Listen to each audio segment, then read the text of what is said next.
Halo, assalamualaikum warahmatullahi wabarakatuh. Jumpa kembali sahabat Lintas Family TV di hari ini. Dan kembali kami akan melanjutkan diskusi kita tentang politik. Kami akan kembali memberikan sedikit pendidikan politik bagi masyarakat agar supaya masyarakat diingatkan dalam rangka peningkatan kualitas demokrasi dan memberikan bekal bagi masyarakat untuk menghadapi pesta-pesta demokrasi yang akan berlangsung dalam kehidupan berbangsa dan bernegara. Baiklah sahabat Lintas Family TV dimanapun Anda berada, sebelum saya melanjutkan pembahasan di hari ini, jangan lupa subscribe, like, dan komen konten-konten Lintas Family TV biar kami akan tetap eksis untuk menghadirkan ajaran-ajaran atau pendidikan politik bagi kita dari waktu ke waktu. Sahabat Lintas Family TV, jika pada pertemuan kemarin saya sudah menjelaskan secara sederhana apa itu politik dan apa itu politikus. Dan kita telah masuk dalam pembahasan ciri-ciri dari seorang politikus yang baik, atau ciri-ciri daripada seorang politikus yang dapat merebut hati masyarakat. Salah satunya, dia harus memiliki karakter tersendiri. Artinya, orang yang akan terjun dalam dunia politik, dia harus menanamkan karakternya sendiri.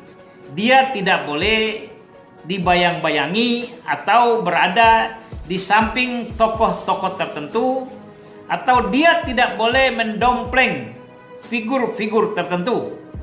Ini yang namanya seorang politikus yang punya karakter.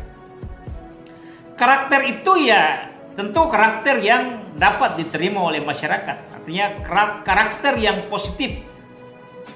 Kemudian kita juga sudah menjelaskan bahwa seorang politikus dia tidak boleh sombong dan memiliki sifat biasanya berbagi. Ini merupakan dua hal yang sudah kami terangkan, dan selanjutnya kami akan menjelaskan apa itu politikus yang sombong. Dan apa itu kesombongan? Sombong dalam bahasa Latin disebut superbia. Sombong juga oleh sebagian orang menyatakan merupakan penyakit hati. Mengapa orang menjadi sombong? Sombong ada oleh karena pertama, orang merasa lebih. Sombong ada karena orang merasa lebih. Yang merasa lebih ini karena dia merasa lebih pintar. Dia merasa lebih ganteng atau lebih cantik. Dia merasa lebih berkuasa. Dia merasa kedudukannya lebih penting. Dia merasa hidupnya lebih mapan. Dan dia merasa dekat dengan para pejabat dan aparat penegak hukum. Inilah yang membuat orang merasa sombong. Dan bagaimana ciri-ciri politikus yang sombong? Politikus yang sombong adalah orang yang sangat sulit untuk menerima pendapat orang lain. Hal ini akan terjadi oleh karena dia merasa lebih pintar. Dan dia mungkin merasa lebih penting dalam lingkungan itu. Yang kedua, politikus yang sombong, dia sangat kaku dalam membangun komunikasi dengan masyarakat ataupun dalam internal partai. Hal ini oleh karena dia merasa berkuasa dan dia merasa berada pada posisi terpenting. Politikus yang sombong juga, dia kadang sangat sulit untuk menata kata-kata. Ketika harus berhadapan dengan perdebatan atau argumen dengan lawan berbicaranya, cepat emosi, dan sangat mudah untuk mengeluarkan kata-kata makian untuk menutupan kekurangannya. Inilah tipe-tipe politikus yang sombong. Dan kesombongan sangat dekat dengan orang yang kikir, pelit, bakil. Ini merupakan satu fakta. Karena ketika orang sudah berada pada satu posisi bahwa dia merasa dia paling hebat, dia merasa dia paling pintar, dia merasa dia memiliki segalanya, akan hilang sedikit rasa interaksi sosialnya. Akan hilang sedikit rasa kepedulian dia kepada masyarakat.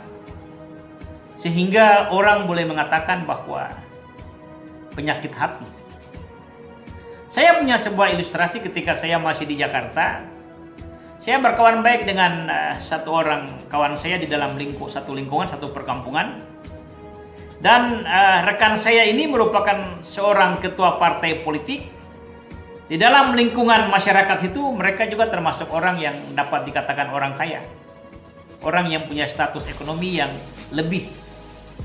Satu ketika kami berdua sama-sama berangkat ke Bandung dengan menggunakan kereta api.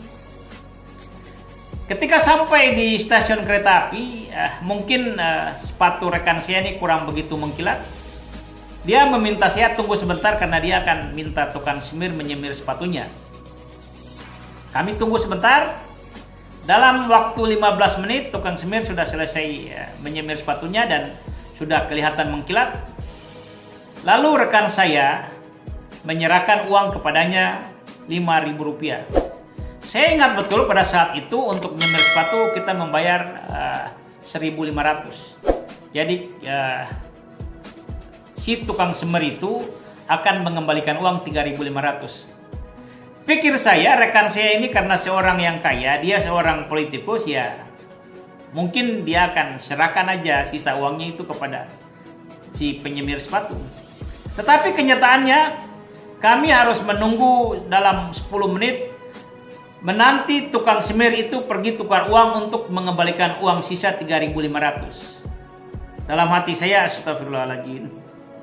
Hal ini bagi saya pribadi itu sesuatu yang impossible oleh karena pertama sekali dia adalah ketua partai politik. Setidak-tidaknya dia memiliki rasa kepekaan terhadap lingkungan masyarakat. Paling tidak dia mempunyai nurani untuk merasakan bagaimana kegunaan uang 2.000 sisa itu kepada tukang semir.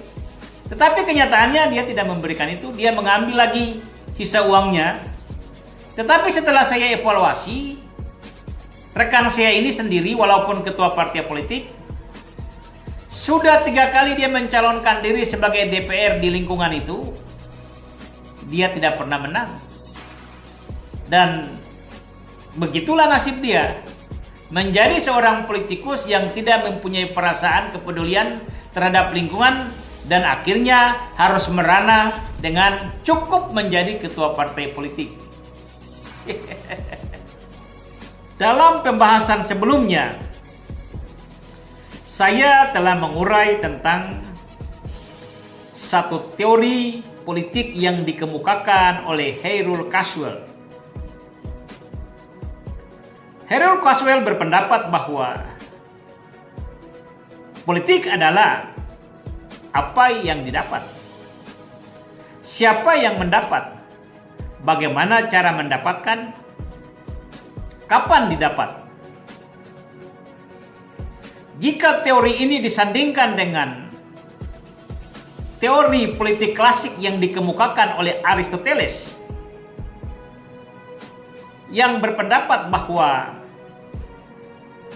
politik adalah satu usaha bersama setiap warga negara untuk mendapatkan kesejahteraan bersama, maka ada benang merah yang perlu kita cermati dalam dua pendapat atau dua teori ini, bahwa politik adalah satu usaha bersama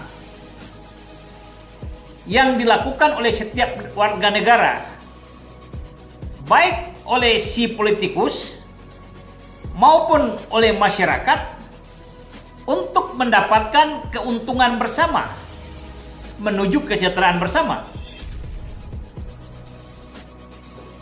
mengurai keuntungan bersama ini, maka sangat perlu kita harus meletakkan porsi masing-masing. Porsi masyarakat dan porsi si politikus untuk memperjelas arah daripada pembahasan kita. Lalu, apa yang ingin didapatkan oleh masyarakat dan apa yang harus didapatkan oleh seorang politikus? Kita ikuti pembahasan Lintas Family TV selanjutnya. Jangan lupa subscribe, like, dan komen konten-konten Lintas Family TV, biar kami akan tetap eksis untuk menyajikan diskusi-diskusi yang menarik.